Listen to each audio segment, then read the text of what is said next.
Well, we've done our readings in Ezekiel here this afternoon, Ezekiel 39 to catch up from yesterday and Ezekiel 40, and we've had a really good chat over those two readings. But I thought it would be worthwhile, seeing that we're standing approximately where the western wall of Ezekiel's temple is to be constructed in the future, when this land is completely reshaped by the great earthquake of Armageddon. And we have a plateau, the mountains of Israel are flattened. A lot of rock and dirt ends up in the Jordan Valley, which is elevated above sea level, so the Dead Sea will become a living sea from the waters that come down from under the altar on Mount Zion, and that water will flow backwards out through, we believe, to the Mediterranean. So there's wonderful things to happen to this land as it's reshaped. We have a slope here. You can just imagine this slope which runs off in that direction, that if we were actually here, I'm going to be, say, facing south. Imagine me facing south, and I'm standing where the temple is. Then the temple is built on the lip of this slope. That slope runs off down to a flat area there. That's the Arabah, and the Dead Sea is down over this way. It will be a living sea in that day.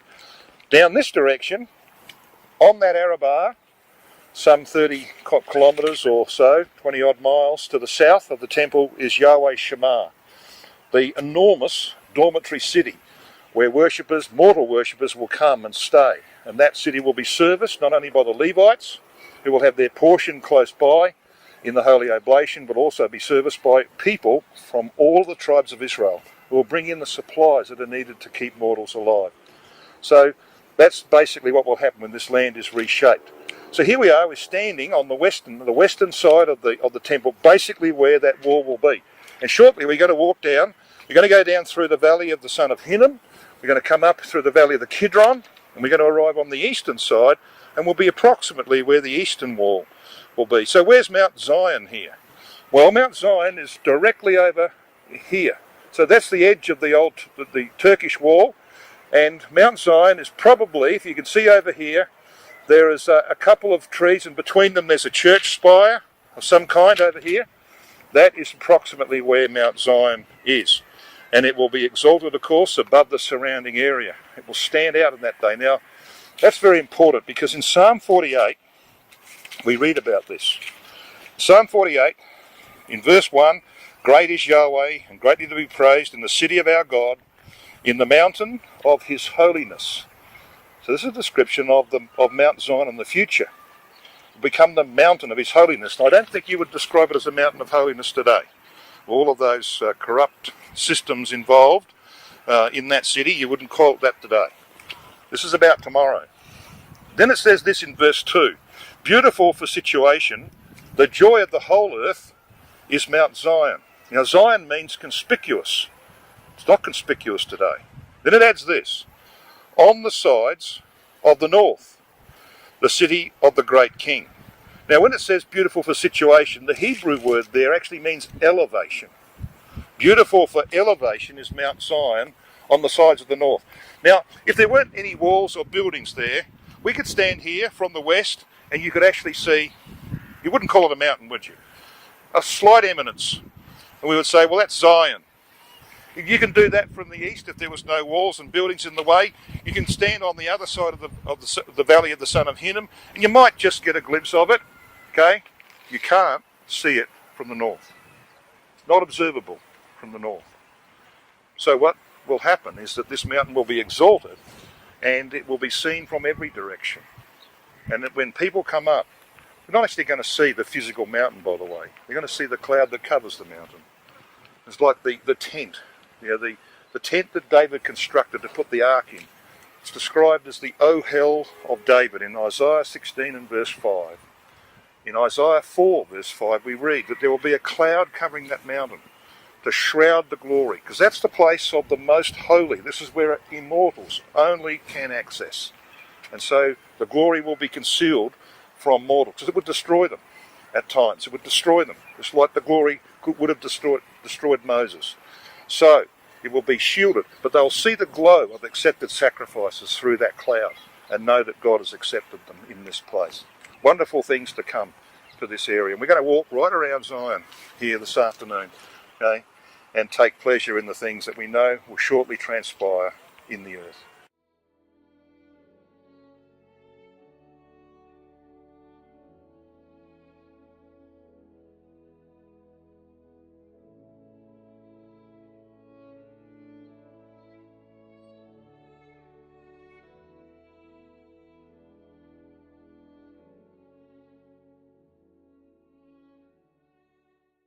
Right, we've just walked down through the valley of the Son of Hinnom.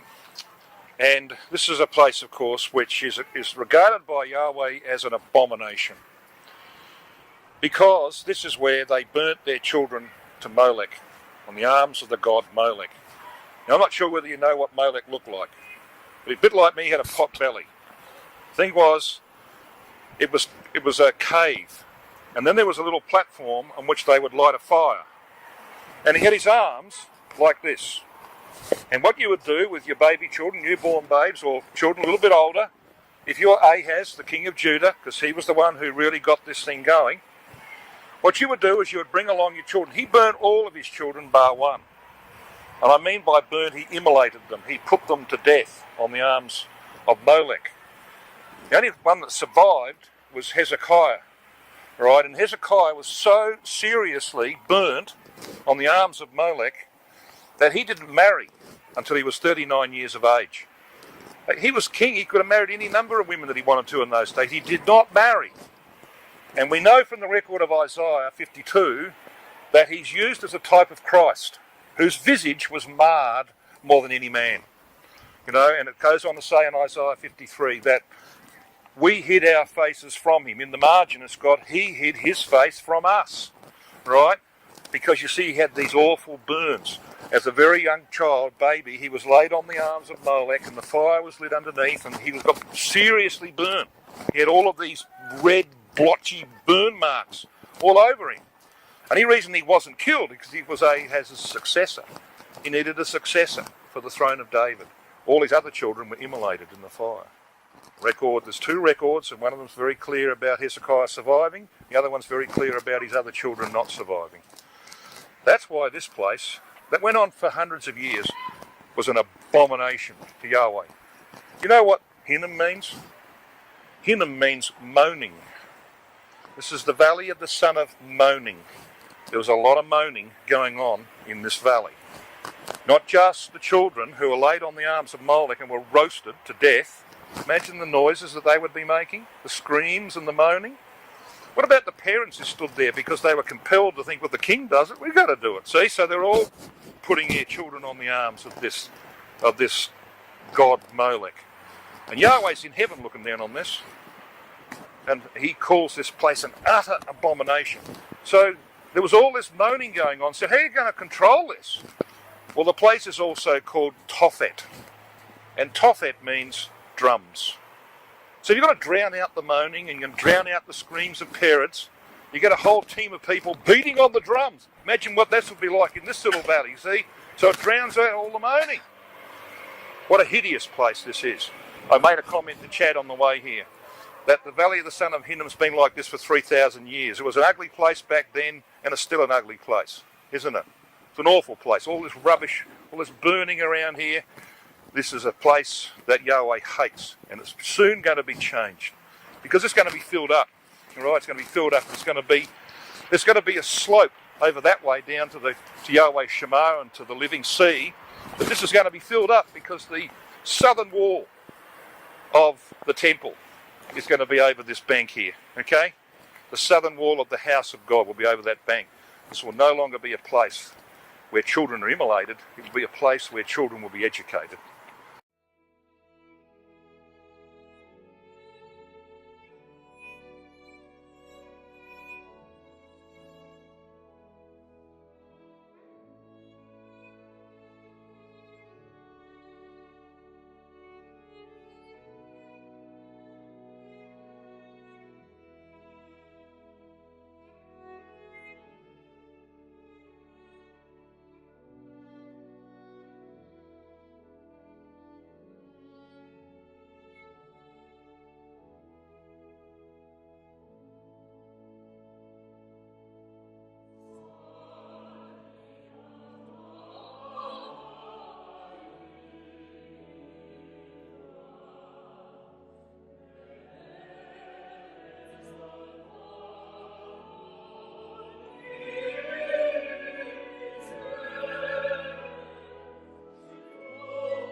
So we've walked down the valley of the Son of Hinnom and around past the pool of Siloam, up past the tomb of Shebna, past the spring of Gihon and the tomb of Absalom, and we've walked up here now. We're standing at the beginning of the Mount of Olives. This building in front of me here is actually the information centre for the Mount of Olives.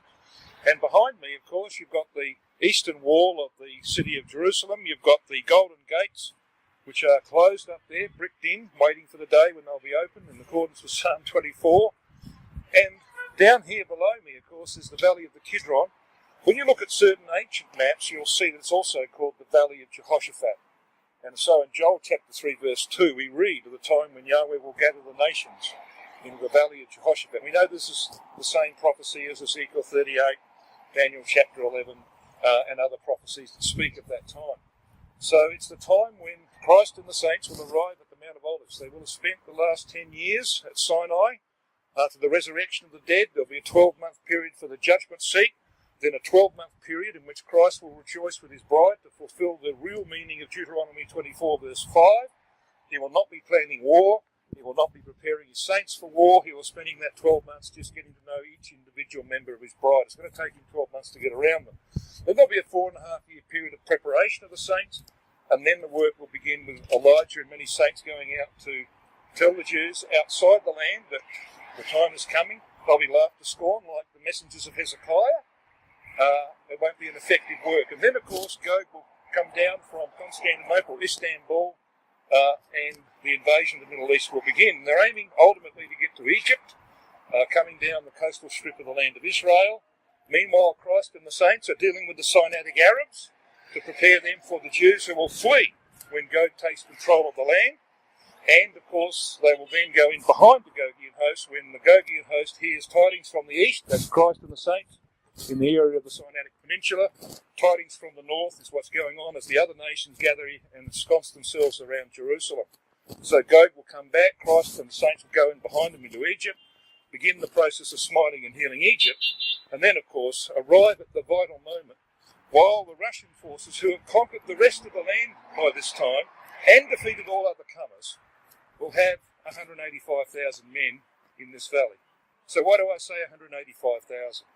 All of what I've just said, most of what I've just said, of course, is there in the prophets to read, but it's also there in the pattern that was set in the days of Hezekiah. When the Assyrian came up from the south and ensconced themselves around this city, they weren't there for very long because they didn't fire a shot over the wall.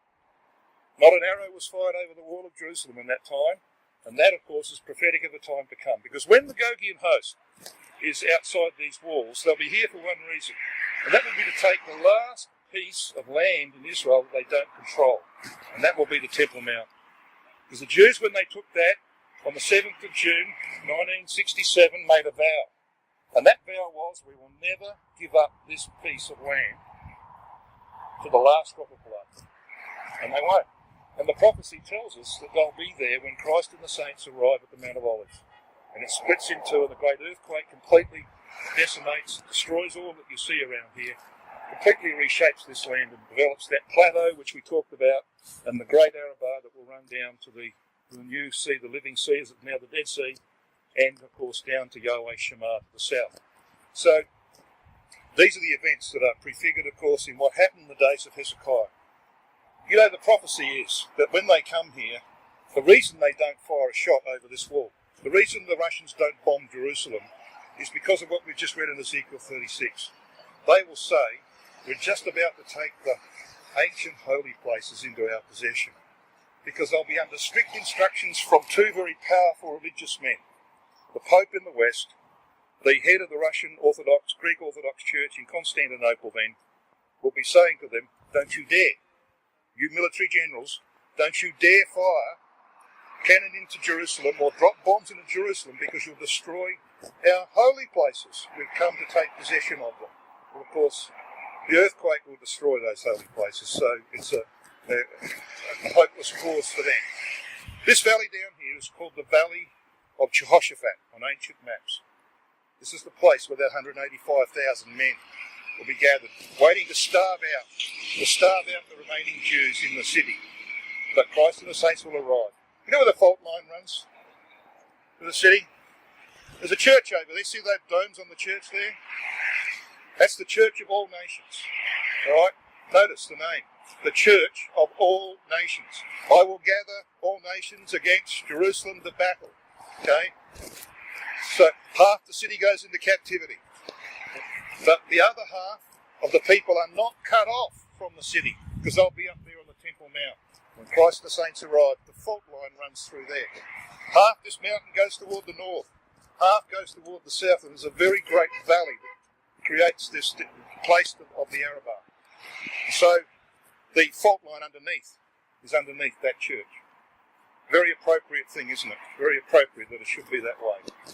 So we're looking down the barrel now of wonderful events. We're standing in the spot where one day, hopefully, or at least very close to the spot where one day we'll come here, not as tired mortals who walked up the valley of Kidron and dragged ourselves up here, but as spirit beings who can arrive on the wings of the Spirit, as it were, to touch the Mount of Olives with our Lord Jesus Christ to bring all these things to pass. What a wonderful day that is. By the time that the dust settles on that day, we'll look over there where that sun is going down, and there will be a high mountain on the edge of a plateau. What a wonderful time. And it can only be, let's say Christ comes very shortly. Let's say it comes this year, 10 years away, when that great earthquake